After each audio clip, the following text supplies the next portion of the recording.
Hey, welcome into another edition of the Fat Guy Podcast. I am the Fat Guy. Most people call me Brett Mason, and I'm so happy that you have decided to listen to the show today. Quick disclaimer, I'm not a doctor. I have no formal medical training, and you should not use anything I say as medical advice. It's just my opinion. This is my life experience, okay? You should always consult with a qualified medical professional about your health and weight loss goals. Follow us on social media. Fat Guy Podcast is the username. Doesn't matter what particular form of social media you like, you're just looking for Fat Guy Podcast. So whether that's Facebook, Instagram, Twitter, or my favorite, Snapchat, username, Fat Guy Podcast. Also, you want an easy way to get the show. You want to be updated. You don't want to miss an episode. You're getting excited about keto. You want to, anytime I learn something new, I've started experimenting with different kinds of fasting, intermittent fasting we talk about. There's just so many components that you can layer on top of just a ketogenic diet to give you more powerful results. And I'm always researching. I'm always studying. I'm always experimenting on myself, and then I'm always sharing. You don't want to miss an episode. You're like, yes, this is for me. Look, download the Spreaker app, Spreaker, Spreaker. It's just like speaker, but they stuck an R in there for some reason. Spreaker. It's a free app. Once you download it, search for Fat Guy Podcast. Follow and favorite the show. You'll get updates about it. And there's thousands of other podcasts on there too. And it makes it easy. You just go to my page, my profile down there. When you go to the podcast page, you scroll down, see all the episodes. Of course, if you prefer the standard iOS app for podcasts, or you have an app you use on your Android, it still works. We're still in the Apple Podcast store or part of Apple Podcasts. Just search for Fat Guy Podcast. So, I thought I would lay out a very simple, basic plan, because a lot of people are like, man, that ketogenic diet sounds too complicated. I'd like to try it and it just be easy. So I've tried to formulate a very generic set of rules whereby you could try it for 2 weeks. Now let me tell you this isn't going to be super scientific. It's going to be very limiting. So if there's any part of it you hate, you just won't do it. But I think most people would like this, okay? I think most people would be fine with this. So I'm going to give you a plan to do for 2 weeks. Now, anybody that I work with, I give them this advice. You need to keep your diet boring as all get out for 2 weeks. You don't need to be stressing about what to eat. You just need to know what you're going to eat it, rinse and repeat it until you get into ketosis, until you start reaping the benefits, because that's when you're going to start doing the work, most people. Now, me, I bailed right in. I started counting my macros. I meticulously tracked what I ate. I tried very hard to hit the perfect keto macros every day. I was obsessed with it. But not everybody's like me. Especially if you're not sure if it's going to work for you, you're going to like it. A lot of people are, I don't want to use the term lazy, but you're like, yeah, what if this doesn't work for me? I don't know if this ketogenic diet thing is going to work for me. And I had to put in all this effort, counting carbs and fat and protein and all. It got to track everything. Oh, it sounds like too much work. So normally the first thing I would say to that is, okay, I don't know that you're that interested in losing weight. If you're not willing to do something as simple as track your food in an app that's right on your phone that you have with you at all times, I don't know that you're that motivated to lose weight. But let's give you the benefit of the doubt and say you want an easier way. That's what this podcast is for, okay? Everybody approaches things differently. So I'll say that basically the advice I'm about to give you, I have given a couple of other people, and they just took off like wildfire and went from there. And they really dove into it, though. I find that you dive into it. Once you see that, oh, God, this work, you really dive into it 100%. Then you want to start to maximize. You want to start to do it as well as you can and be as good at it as you can. And you can get obsessive with it if you want. But there's a really easy way to do some keto dieting. It doesn't require a lot of effort. Really, you just have to make the decision to eat the right way, so we're going to lay it out for you. Before I tell you about the food, what I would like to encourage you to do is to scroll back. And again, if you download the Spreaker app and go find my podcast, go search for Fat Guy Podcast, it'll make it really easy because you can just scroll down and you'll find this episode. But I did an episode all about electrolytes. And electrolytes are important. So I don't want the term keto flu to scare you, but there's the potential that you could experience something called keto flu within the first week. So I'm going to explain it very briefly. And I'm going to tell you how to prevent it so you don't have to worry about it. First of all, it's not the flu. It's not an illness or sickness of any kind. It's a side effect from what happens when your body starts changing from when you change the way you eat. In the simplest terms, without getting too in depth, again, you want to get in depth, you need to get in depth, and you need to know how to prevent it and how to do electrolytes. Go back to my electrolytes episode. Okay, it's several episodes back. Basically, when you stop eating carbohydrates, your body doesn't need to hold on to water anymore. Your body suspends carbohydrates in water. For every 1 gram of carbohydrate you're holding almost 4 grams of water. So it's 4 to 1. Once you've burned the carbohydrate off and you're not replacing it anymore because you're eating keto, your body doesn't need that water anymore, and it lets it go. And in the process, you lose electrolytes, primarily salt.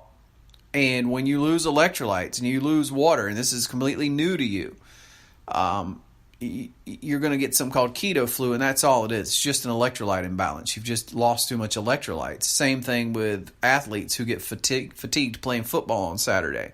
If they're not constantly replenishing those electrolytes, they'll get fatigued, they'll get tired. Well, that'll happen to you, but it could happen on an extreme level. You could have massive headaches. You could be really lethargic. You don't want to get out of bed. It happened to me because I didn't believe it, and I didn't do any electrolytes, and I think it was about the 4th day.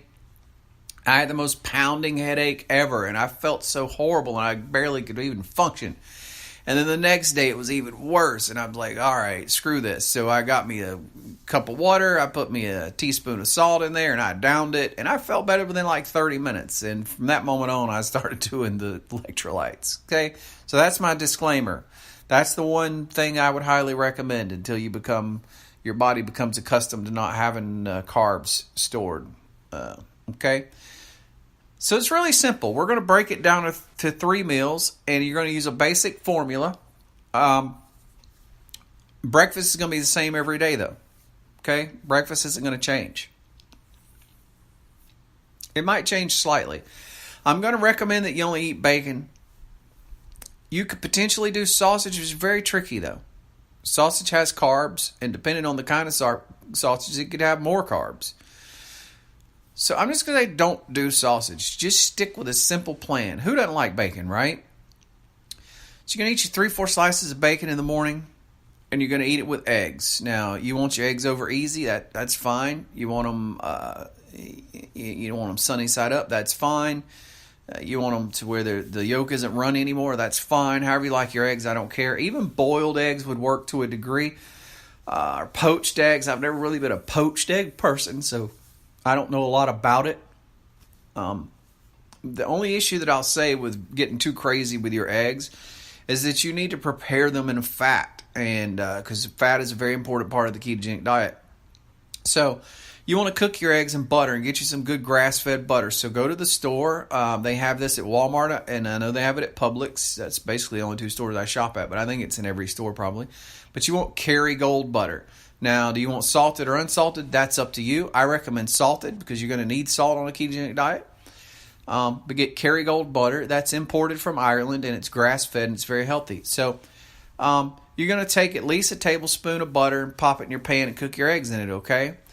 When you take the eggs out and put them on your plate, you want to take that pan, you want to tip it up, and you want to pour all that butter that's left in there and even scrape it out. You want to get that butter out and get it on them eggs. You want to eat as much of that butter as you can. Don't leave it in the pan.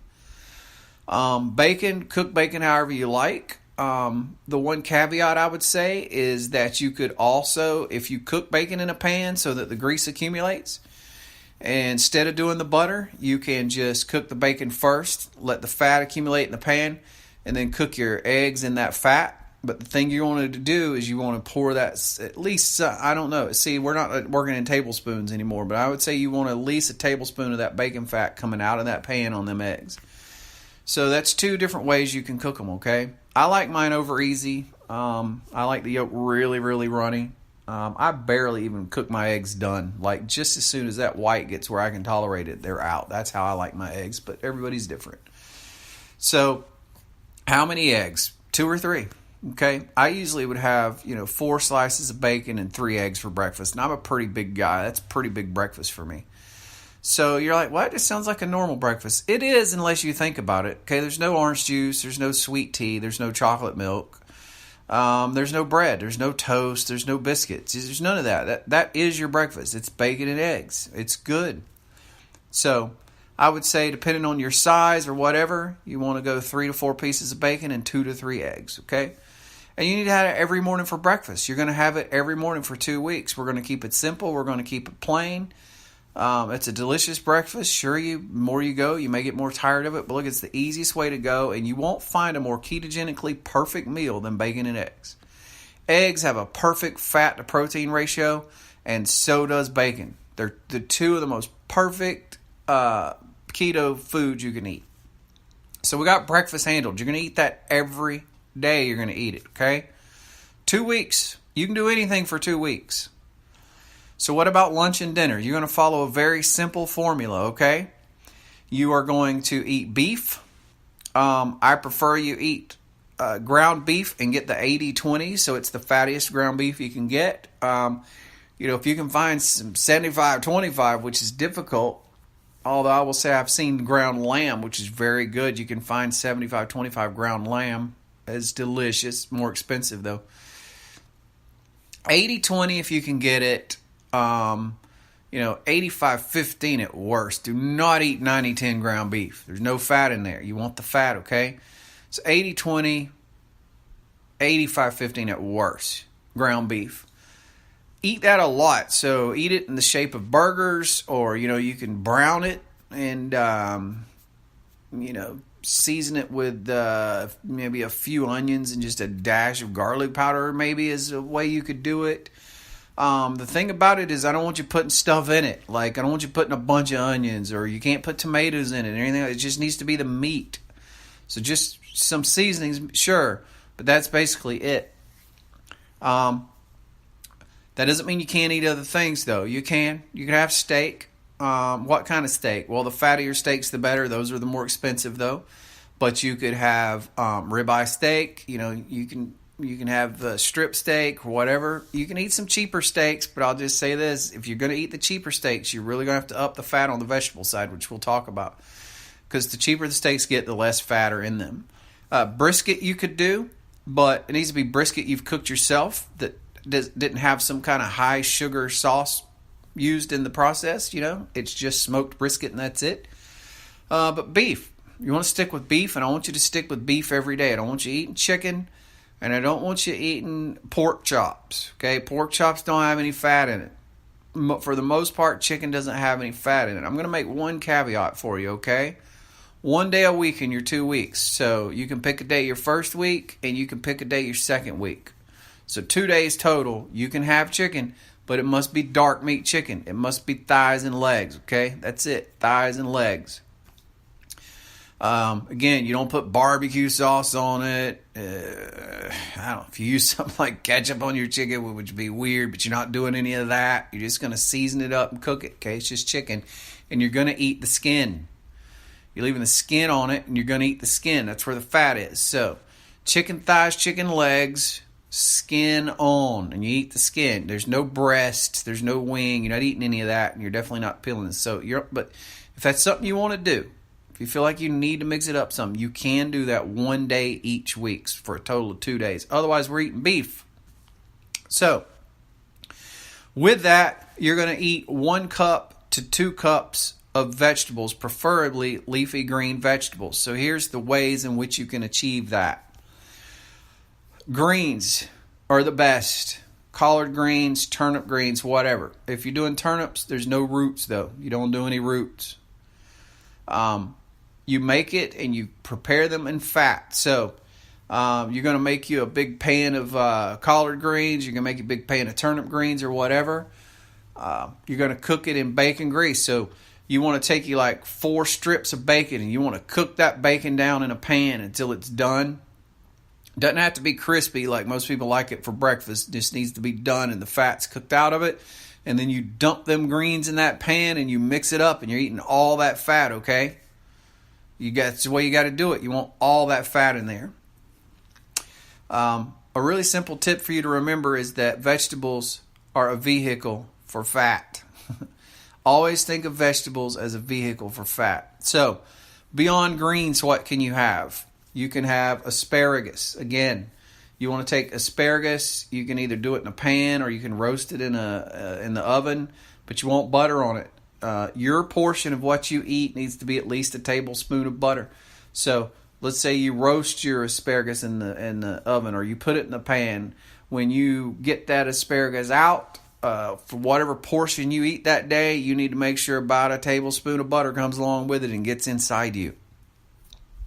Same thing for broccoli, same thing for cauliflower, Brussels sprouts you can do. Same thing. They're vehicles for fat, so you want to cook them, and it doesn't have to be butter. It could also be coconut oil. Third selection would be a high quality extra virgin olive oil. Make sure it is a high quality though. I'd prefer you use coconut oil, or alternatively avocado oil. Avocado oil is extremely healthy. It has a high smoke point, so it doesn't turn carcinogenic. Either one of those, just make sure that when you are consuming the vegetables that you cooked in this oil, that you're getting a tablespoon of oil inside you when you eat the vegetables, okay? So, a cup to 2 cups, along with 4 to 6 ounces of beef. Well, I don't have a scale. Well, you need to try to estimate it. If you take a beef patty or a chunk of steak or whatever, and it is the thickness and the size of your palm, not counting your fingers, just the palm part. If it's as thick as the thickest part of your palm, and it's about that same dimensions, that's probably going to be about 4 ounces. If you add about 33% of that, so you increase the dimensions by a third, you're going to get you on up to around 6 ounces. So between 4 to 6 ounces of beef is what you're going to be shooting for. If you're a very small woman, you're a 5 foot tall woman, you may want to go to the 4 ounce side. If you're a 6'2" tall guy, you probably want to go to the 6 ounce side. It's probably what you're going to want to be doing. Nevertheless, as you go day by day, you'll go. I will say, however hungry you are, eat till you're full. So you don't necessarily try to base it on your size. The beautiful thing about a ketogenic diet is we try to eat until we're full. Third thing, your third meal of the day. Same formula. You can either use the same beef that you cooked for lunch and eat it as a leftover with the same vegetables you cooked for lunch. This is greatly going to reduce your cooking time because you can just eat the same meal both times each day. But if that bores you, you can make dinner a different vegetable and a different cut of beef. Nevertheless, the formula is exactly the same. The same formula you used for lunch, you're going to use that same formula for dinner. All right, so now we know what we're going to eat. The last thing we're going to talk about is drinks and how you eat. So obviously you're not drinking Cokes or sweet teas or anything like that. You're not drinking anything with sugar in it. You're drinking water, and that's pretty much it. The one allowance I will let you have is 0 Powerade. This is Powerade, and it has the big word 0 on it. It comes in about 6 different flavors. It has a small amount of sodium, a small amount of potassium, a small amount of magnesium, so it has some electrolytes in it, so it will help you get through the electrolyte part. So you can have 1 bottle of those a day, preferably not every day, but if you need to. And that's something that you can drink between meals. Otherwise, between meals, you're just drinking water. That's it. Between meals, you're drinking water. You ain't drinking nothing else except water. Now, with a meal, you can have an artificially sweetened beverage. Whether you have some tea that's sweetened with Splenda, or you get a Coke Zero, or you buy some of those water enhancers, which I'm a big fan of. Those come in a lot of flavors. Mio, I think, is the big name brand, but you can get the store brands. Walmart makes a store brand. Publix makes a store brand. They come in all kind of flavors. You can make you a drink with that in it. You need some flavor with your meal, do that. But it's a no sugar, no calorie type drink, okay? Other than that, you don't drink those type of things between meals. You're drinking water between meals, and that's it. You're going to try to drink plenty of water. My last thing would be people that say, I have to have coffee with my breakfast. If you must have coffee with breakfast, you can have coffee with breakfast. But obviously, you don't put sugar in it. You got to put Splenda or some kind of artificial sweetener in it to sweeten it if you need that. Black is really where you should go. But if you have to have something in it, and then you don't use flavored creamers. There's no more flavored creamers. If you must have cream in your coffee, You can have 1 tablespoon of real, honest to goodness, heavy whipping cream. You can find it in the dairy section where the milk is at. It comes in a little carton. You'll find whipping cream and you'll find heavy whipping cream. Either one of those is fine. They're high fat. You can have 1 tablespoon in your coffee, okay? That's if you must have coffee. Only have it in the morning. Don't have it any other time of the day. Okay. That's pretty much it. Try it for 2 weeks. See how you like it. I suspect and predict you will probably lose a shocking amount of weight for you. You won't believe how much weight you lost. I think at that point you'll be excited about going forward, and then you can dive into how to actually eat the thing right. Because that's just that's the roughest draft way of trying a ketogenic diet you can try. You do need to get better at it than that. You need to get specific with that. You need to make sure you're hitting levels of nutrients, levels of fat, your level of carbs and things, all that, But for 2 weeks as a trial, an easy, no-brainer trial, do just exactly what I said for 2 weeks. And then let me know. Let me know what it did for you. Contact me if you have questions. Contact me if it excites you enough that you want me to work with you personally to kill your weight loss goals. I mean, slay them. I mean, slay weight loss like you've never slayed it before and know that it'll never come back. I'd be happy to work with you in whatever way I can, whether it be asking some general questions, which I don't mind doing too much, or working with you exclusively one-on-one, which I also have slots available to do that. We can knock it out. We'll make it happen. Download the Spreaker app, Spreaker, Spreaker. Download it and search out Fat Guy Podcast, favorite and follow us. And then also you need to follow us on social media. You want to see what I eat every day? Snapchat, Fat Guy Podcast. Add me. You like Facebook? That's my favorite, most common form of communications. Also, although I will say Instagram's getting up there, I'm trying to use the gram more, trying to get good at the gram. The gram confuses me a little bit, but I'm trying to get good at the gram. It's Fat Guy Podcast, username for both, and the same is true for Twitter. Twitter is the one I use the least. I don't like Twitter. I've never liked Twitter. Twitter confounds me, but I do post to Twitter. Generally, it's just generic posts. But you can follow me on Twitter if Twitter's what you like.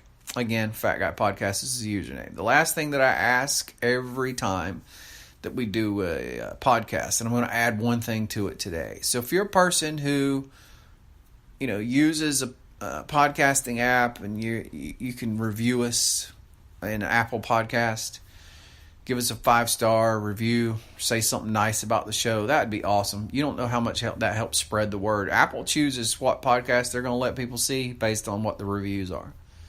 So if you could review it, that'd be awesome. If you listen on the Spreaker app, you can give us a review as well. 2, 3, 4, 5 stars. So do that.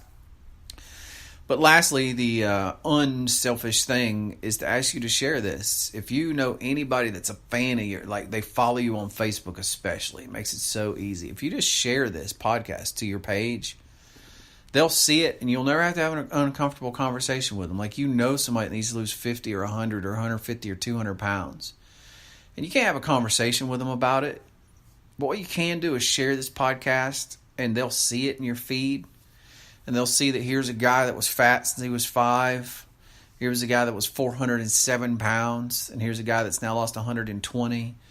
Here's a guy that's figured it out and has the answers. And knows he'll never be gaining weight like that again. You just don't know how much that might change somebody's life. So share. That'd be my last request for you. Otherwise, I hope you have a fantastic day. I really appreciate you listening to the podcast. We'll talk to you next time.